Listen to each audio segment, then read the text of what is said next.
So I immediately used it for hiring people. And so whenever I would put out a job requisition for either a photo editor or video editor, I would list on Google Docs all of my requirements and responsibilities for the position. And then I would use Dub to talk to those points and expound on those points. So that way you're not just watching or you're just reading bullet points, like you're hearing straight from the horse's mouth, like what's expected and what does these bullet points mean. And so with that, I also included a call to action to a form to apply, and that was through Google Docs. And so I automated the hiring process for the most part. And so one of the key elements in the video that I deliver for the application is you have to mention a certain word in your application. So that way I know that you watched the entire video, right?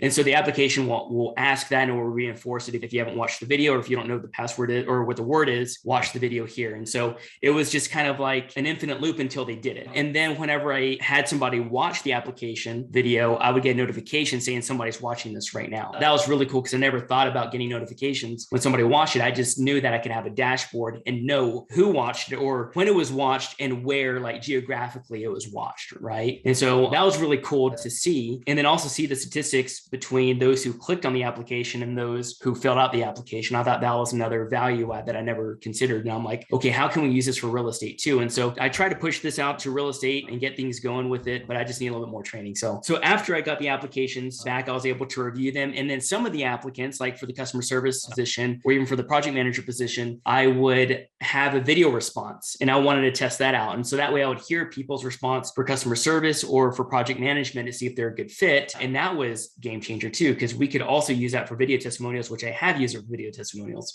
And so I used it for the onboarding process or for the hiring process for my business. And then for real estate agents or for local businesses, I'm able to put together a proposal based on a conversation that we had. So we would have this conversation, I would put together a proposal, but then I would send a dub video expounding on what's included in the service and what they're going to get. And that way they can only read a list because I know people are super busy. They don't want to read paragraphs. They just want bullet points. Okay. So expound on those bullet points. If they want a more in-depth video or an explanation, then they can watch the video that I sent them online. And so they would be able to click it. I would know when they click it. And because I would get notification at times, I would even call them and ask them, hey, did you have a chance to watch the video? I just wanted to follow up on the last email that I sent. And then from there, we can just continue the conversation because I know that they're available because they're watching the video. That was really cool to see. And then for Black Friday this past year, I was able to use Dub to submit video testimonials. And for everybody that submitted a testimonial, they'd get a nice Black Friday discount off of our services. And so there's a lot of ways that we've incorporated Dub in ways I didn't even think about it